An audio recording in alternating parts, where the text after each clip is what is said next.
దేవతల భూగర్భ ఇంటి కథ. చాలా రోజుల క్రితం ఒక గ్రామంలో సోనం అనే అమ్మాయి ఉండేది. సోనం వాళ్ళ నాన్న రాజన్ ఆ గ్రామ సర్పంచ్.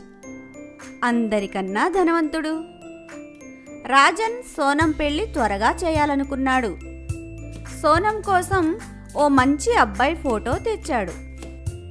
అమ్మాయి సోనం, ఇలా చూడు, ఒక మంచి అబ్బాయి ఫోటో వచ్చింది. నీకు నచ్చితే పెళ్లి చేస్తాను. నానా, నాకిప్పుడే పెళ్లి చేసుకోవాలని లేదు. నాకు ఈ ఫోటోలు గీటోలు ఏమీ వద్దు. అరే, ఏమైంది పాప? నెలకు 1,00,000 రూపాయల దాకా సంపాదిస్తాడు. ఇంకా నిన్ను ఇంకా బాగా చూసుకుంటాడు. నాన్నా, నేను ఒక అబ్బాయిని ప్రేమిస్తున్నాను. తన పేరు గోపాల్. ఛీ ఛీ ఛీ ఛీ ఛీ ఛీ ఛీ. గోపాల వాడొక పనికిమాలిన వెధవ. వాడే పని చేయడని పూర్తి గ్రామం మొత్తం తెలుసు. ఇలానే తిరుగుతూ ఉంటాడు. ఒక మాట విను పాప, నేను నీ పెళ్ళి ఆ 2 కళ్ళ గోపాల్ గాడితో అయితే అసలే చేయను. విను. అలా రాజన్ చాలా కోపడతాడు. వాళ్ళ నాన్న నిర్ణయాన్ని చూసి సోనం చాలా ఏడుస్తుంది. ఇప్పుడు నేను ఆ గోపాల్ని ఏమైనా చేసేయాలి, లేకపోతే వాడు నా బిడ్డను అస్సలే వదలడు. వాడిని ఏం చేయాలి నేను? ఇలా ఆలోచించి రాజన్ మనుషులు వెళ్ళి గోపాల్ని కొట్టి తనని కిడ్నాప్ చేస్తారు. తనని తీసుకెళ్లి ఓ ఇంట్లో బంధిస్తారు. ఈ విషయం సోనంకి తెలుస్తుంది. వెంటనే సోనం తన ఫ్రెండ్ ఇంటికి వెళ్ళి తనకు సహాయం చేయమని అడుగుతుంది. చూడు పూజ, మా నాన్న గోపాల్ని కిడ్నాప్ చేయించాడు. తనని ప్రాణాలతో వదులుతాడని నాకు నమ్మకం లేదు. దయచేసి నాకు సహాయం చేయవా? సోనం, నువ్వు భయపడకు. ఇప్పుడే నేను నిన్ను మాయాదేవత దగ్గరికి తీసుకెళ్తాను. తను ఖచ్చితంగా మనకు సహాయం చేస్తుంది. పూజ ఇంకా సోనం కలిసి ఆ మాయాదేవత దగ్గరికి వెళ్తారు. విషయమంతా చెప్తారు. దేవత అంటుంది, సోనం, మీ నాన్న చాలా చెడ్డవాడు. నువ్వు చింతించకు. గోపాల్ ఎక్కడున్నాడో నేను తెలుసుకుంటాను. వెంటనే తన మాయాశక్తులతో గోపాల్ గురించి దేవత తెలుసుకుంటుంది. అక్కడ నుంచి తనను సురక్షితంగా తీసుకొస్తుంది. సోనం ఇలా అంటుంది, దేవత గారు, కానీ మా నాన్నకి ఈ చోటు తెలుసు. నువ్వు చింతించకు. నాకు అండర్ గ్రౌండ్లో ఓ సీక్రెట్ ఇల్లు ఉంది. అది ఎవ్వరికీ తెలీదు. నేను మిమ్మల్ని అక్కడికి తీసుకువెళ్ళి మీ పెళ్లి చేస్తాను. ఆ విధంగానే దేవత గోపాల్ ఇంకా సోనంని తీసుకొని తన అండర్ గ్రౌండ్ సీక్రెట్ ఇంట్లోకి తీసుకువెళ్తుంది. వాళ్లకు పెళ్లి చేస్తుంది. వాళ్లకు చాలా నగలు, వజ్రాలు, బంగారు నాణ్యాలు ఇచ్చి ఒక మంచి వ్యాపారం చేసుకోమని చెప్పింది. దేవత ఆశీర్వాదం తీసుకొని సోనం ఇంకా గోపాల్ అదే ఊళ్ళో ఒక మిఠాయిల వ్యాపారం మొదలు పెడతారు. చూస్తూ చూస్తూ వాళ్ల వ్యాపారం పెరిగిపోతుంది. ఈ విషయం తెలిసిన సోనం వాళ్ళ నాన్న రాజన్ చాలా సంతోషిస్తాడు.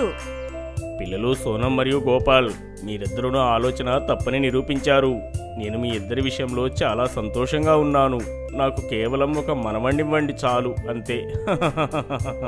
అదే నాకు మహాభాగ్యం. అలా అందరూ సంతోషంగా ఉండసాగారు. హైదర్పూర్ అనే ఊరిలో కమల అనే ఒక ఆవిడ ఉండేది. కమలాకు 2 కొడుకులు ఉన్నారు. వారికి వివాహం జరిగింది. కమలాకు 2 కోడళ్ళు, రోజా ఇంకా పూజ. దినమంతా ఏదో ఒక పని చేస్తూనే ఉంటారు. పూజ కాస్త మొహమాటస్తురాలు. ఇక కమలాని చూసి భయపడేది. కానీ రోజా అలా కాదు. ఒకరోజు రోజా ఇంకా పూజ పని చేస్తూ ఉంటారు. ఇంకా అంతలోనే కమల మరొక పని చెప్తుంది. అప్పుడు రోజా ఇలా ఆలోచిస్తుంది, అరే పూజ, నేను రోజు ఈ పని చేసి అలసిపోయాను. మనం ఏదైనా ఒక యాత్రకు వెళ్దాం. కేవలం మన ఇద్దరమే వెళ్దాము. ఏమంటావు పూజ? అరే అక్క, నీ ఆలోచన చాలా బాగుంది. కానీ మనల్ని అత్తమ్మ వెళ్ళనిస్తుందా? అడగాలనుకుంటే నువ్వే అడుగు. పదా మరి. అత్తమ్మా, మేము మిమ్మల్ని ఒక విషయం అడగాలనుకుంటున్నాం. చెప్పు, ఏంటి విషయం? మేము బయటికి తిరగడానికి వెళ్ళొచ్చా? ఆహా, అందులో పెద్ద విషయం ఏముంది? మార్కెట్ దాకా వెళ్ళిరండి. అరే అత్తమ్మా, మార్కెట్కి కాదు. అంటే హాలిడే కొరకు వెళ్తారు కదా, మరో దేశం. భారతదేశంలో చూడటానికి స్థలాలు తక్కువయ్యాయా ఏంటి? విదేశం వెళ్తారంట, విదేశం. సరే సరే కానీ ఎక్కడికి వెళ్ళాలి చెప్పు, అదైనా చెప్పు. మేము ఆలోచించుకొని చెప్తాం అత్తమ్మ.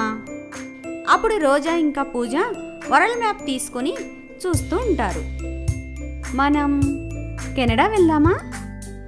అరే అక్కడ చాలా చలిగా ఉంటుంది. కెనడా కాదు, మనం ఈజిప్ట్ వెళ్దాము, అక్కడ పిరమిడ్ చూద్దాం. అరే అక్క, అక్కడ చాలా వేడిగా ఉంటుంది.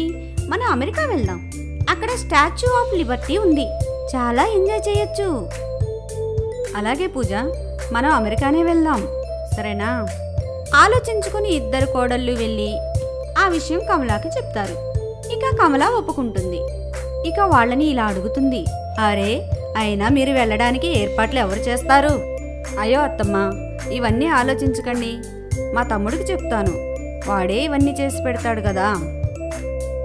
వెంటనే రోజా తన తమ్ముడికి ఫోన్ చేస్తుంది. అరే తమ్ముడు, ఎలా ఉన్నావు? నీ సహాయం కావాలి. చెప్పక్క, ఏంటి విషయం? రోజా వాళ్ళ తమ్ముడికి ఫోన్ చేసి విషయమంతా చెప్తుంది. ఒక వారం తర్వాత తనను అమెరికా తీసుకెళ్ళడానికి వాళ్ళ తమ్ముడు ఇంటికి వస్తాడు. అరే రోజా అక్క, ఇవి కొన్ని పేపర్లు, వీటిపైన మీ సంతకాలు కావాలి. ఇక డబ్బులు కూడా రెడీగా ఉన్నాయి కదా? అరే అవును, నాకు మీ పాస్పోర్ట్స్ కూడా కావాలి. ఇదిగో డబ్బులు, ఇంకా మా పాస్పోర్ట్ ఫోటోస్. ఇప్పుడు మేము అమెరికా వెళ్ళగలం కదా తమ్ముడు? అరే ఇది పాస్పోర్ట్ ఫోటో అక్క, నేను పాస్పోర్ట్ని అడిగాను. ఇదే కదా పాస్పోర్ట్, నిన్ననే వెళ్ళి తీసుకున్నాము. నా మంచి అక్క, మీకు పాస్పోర్ట్ లేదా? పాస్పోర్ట్ లేకపోతే వెళ్ళడం చాలా కష్టం. ఆ మాట విని కమల కూడా నవ్వుతుంది. ఇంకా ఇద్దరి కోడళ్ళ విదేశయాత్ర అనుకోకుండా ఆగిపోతుంది. హుజూర్పూర్ అను పేరు గల ఒక గ్రామంలో రోహిత్ అనే ఒక కుర్రవాడు ఎప్పుడు చూడు లాటరీలు కొని వాటితో ఆడుకుంటూ ఉండేవాడు. ఈ విధంగా తన యొక్క అదృష్టాన్ని పరీక్షించుకునేవాడు. అతని తండ్రి కూడా అతనిని బాగా తిట్టేవాడు. కానీ అతడు అసలు పట్టించుకునేవాడే కాదు. ఒకరోజు గెట్ లక్కీ కంపెనీ వారు 100 కోట్ల లాటరీ ప్రారంభిస్తారు. రోహిత్ కూడా ఆ లాటరీ టికెట్ కొన్నాడు మరియు దేవుణ్ణి ప్రార్థిస్తున్నాడు. మరుసటి రోజు అక్కడికి వెళ్ళి చూడగానే ఫస్ట్ ప్రైజ్ రోహిత్ యొక్క టికెట్కే వస్తుంది. ఇది విని రోహిత్ అంటాడు, అరే అరే, నాకు ఫస్ట్ ప్రైజ్ లభించింది, 100 కోట్ల రూపాయలు. వాటితో ఏం చేయాలో నాకేం తెలియడం లేదు. ఇప్పుడు ఎలా ఖర్చు పెట్టాలో వాటిని. ఇలా అరుస్తూనే గ్రామం మొత్తం తిరుగుతాడు మరియు గ్రామంలో అందరికీ తెలిసిపోతుంది రోహిత్ 100 కోట్ల లాటరీ గెలిచాడని. కానీ రోహిత్కి ఆ డబ్బుతో తాను ఏమేమి చెయ్యగలడో అని మాత్రం తెలియదు. అతడు ఈ విధంగా ఆలోచించాడు, ఆ డబ్బుని అదే విధంగా వదిలేస్తే ఎవరైనా వచ్చి వాటిని దొంగిలిస్తారు అని. అప్పుడే అతని మనసులో ఒక ఆలోచన వస్తుంది. నేనెందుకు ఒక స్వరంగంలోని ఇల్లు కట్టకూడదు? మరియు అందులోని అన్ని వస్తువులు బంగారంతోనే చేయిస్తాను. ఇలా ఆలోచించుకొని ఒక సొరంగంలో బంగారుపు ఇల్లును కట్టాడు. అందులో సోఫా, ఫ్రిడ్జ్, టీవీ, అల్మారా మరియు బెడ్ కూడా బంగారంతోనే తయారు చేశాడు. కానీ బయట నుండి ఒక చిన్న గుడిసెలాగా చేశాడు. ఆ చిన్న గుడిసె ద్వారానే సొరంగంలోని ఇంట్లోకి వెళ్లే తలుపు తయారు చేస్తాడు, ఎవ్వరికీ ఎలాంటి అనుమానం రాకుండా. కానీ గ్రామస్తులందరికీ ఏమీ అర్థం కాలేదు రోహిత్ ఆ 100 కోట్లతో ఏం చేశాడు అని. ఒకరోజు గ్రామంలో కొంతమంది ఇలా మాట్లాడుకుంటూ ఉంటారు. రోహిత్ ఆ 100 కోట్లు ఏం చేసి ఉంటాడు? వాడి అవతారం ఎప్పటిలాగే ఉంది, మరియు అతని ఇంటిలో కొత్త వస్తువులేమీ కూడా లేవు. వాటిని ఏం చేసి ఉంటాడు? లేదు, నాకు కూడా అతని గురించి ఏమీ తెలియదు. ఎవరైనా వెళ్ళి అడగాలనుకుంటా. కొన్ని రోజుల తర్వాత రోహిత్ తన గర్ల్ ఫ్రెండ్ని తన అండర్ గ్రౌండ్ సీక్రెట్ హౌస్లోకి పిలుస్తాడు. తన గర్ల్ ఫ్రెండ్ సీమ బంగారంతో చేసిన అన్నిటినీ చూసి ఆశ్చర్యపోతుంది. ఎప్పుడైతే రోహిత్ టీ తీసుకుని రావడానికి లోపలికి వెళ్తాడో అప్పుడు సీమ తన స్నేహితుడు శంకర్కి ఫోన్ చేస్తుంది. హలో శంకర్, అందరూ రోహిత్ ఆ 100 కోట్లు ఏం చేశాడో అనుకుంటున్నారు కదా, కానీ అతడు ఒక అండర్ గ్రౌండ్ సీక్రెట్ హౌస్ ని నిర్మించాడు. లోపల అన్ని వస్తువులు బంగారంతో చేసినవే. అవునా, అదా సంగతి. అయితే ఇప్పుడు మనం ఏం చేద్దాం?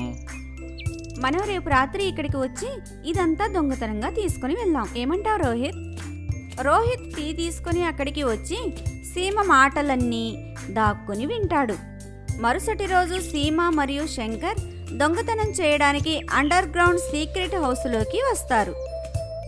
అప్పుడు అంతా చీకటిగా ఉంటుంది. సీమ లైట్స్ ఆన్ చేస్తుంది. అప్పటికే అక్కడ ఎస్ఐ, పోలీస్ కానిస్టేబుల్ మరియు రోహిత్ తన ముందు నుంచొని ఉండటం సీమ చూస్తుంది. ఈ విధంగా దొంగతనం కేసులో సీమ మరియు శంకర్ని అరెస్ట్ చేస్తారు. రోహిత్ సీమ యొక్క తప్పుడు ఆలోచనపై నీళ్లు చల్లేస్తాడు.